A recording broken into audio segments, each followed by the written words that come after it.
Hello students, welcome back to my channel Tech Teacher Shruti.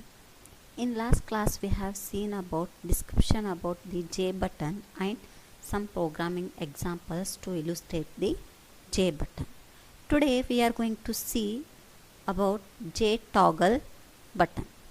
A J toggle button is an extension of abstract button and it can be used to represent two states, that is on and off, or we can call as pressed and not pressed.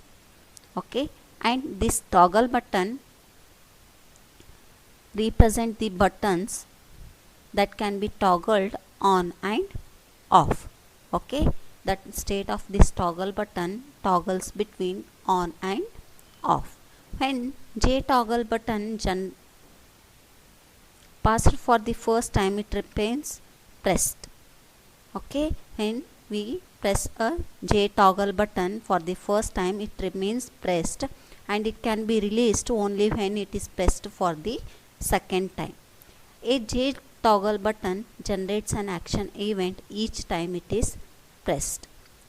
J toggle button defines a following constructor, that is J toggle button string str. This generates the J toggle button with a specified string. Okay, J toggle button also generates an item event.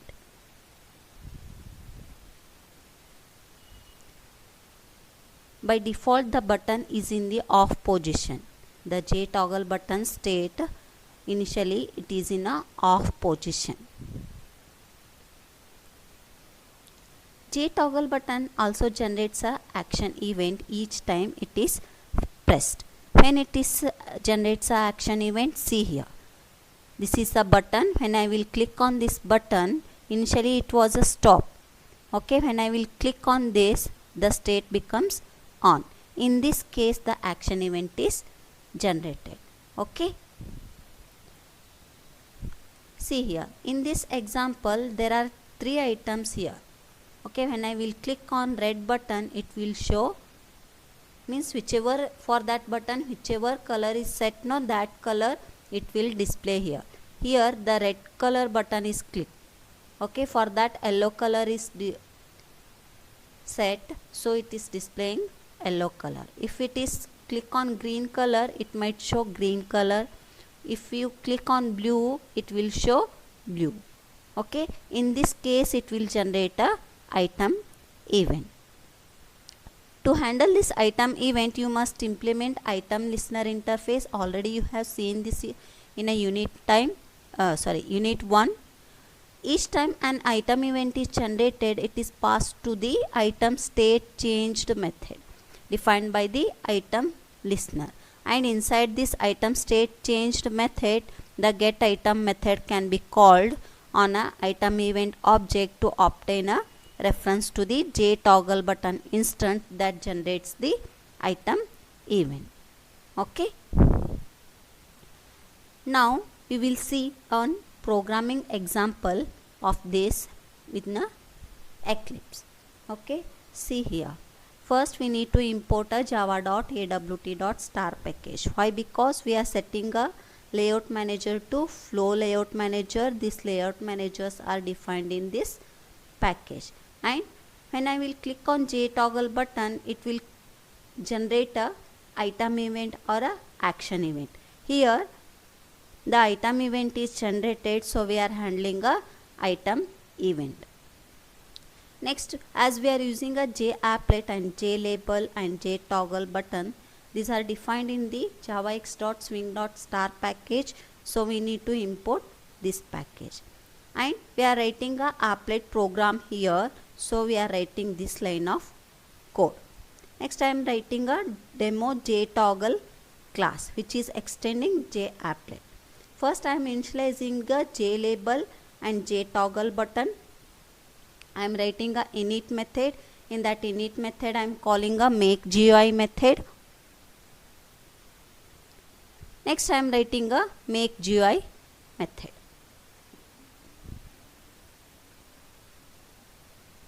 First I am setting a layout manager to flow layout, which is a default layout manager, and I am setting a J label text to button is off. Initially the toggle button state is off, so initially I am setting a J label text to button is off. Next I am creating a J toggle button and I am passing a string as a on bar off, means it will display on that J toggle button. When I will click on that J toggle button, in this case an item event is generated. So we need to handle that item event.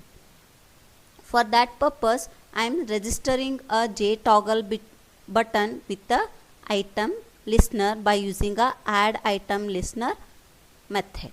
Okay, here I am using a anonymous class, okay, to handle the item event.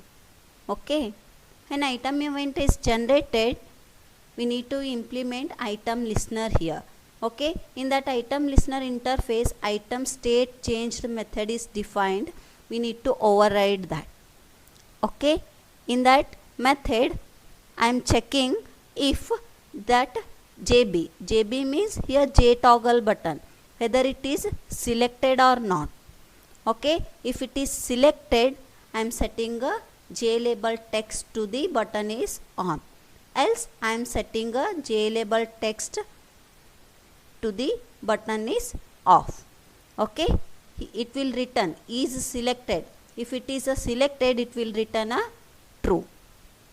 Okay, at that time the J label text will set to button is on, else the J label text will set to button is off. Next I am adding that J toggle button and J label to the content pane of the applet viewer. This is how we will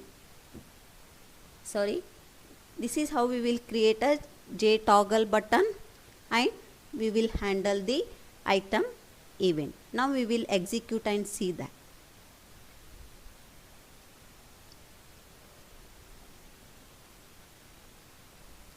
See here, this is the output.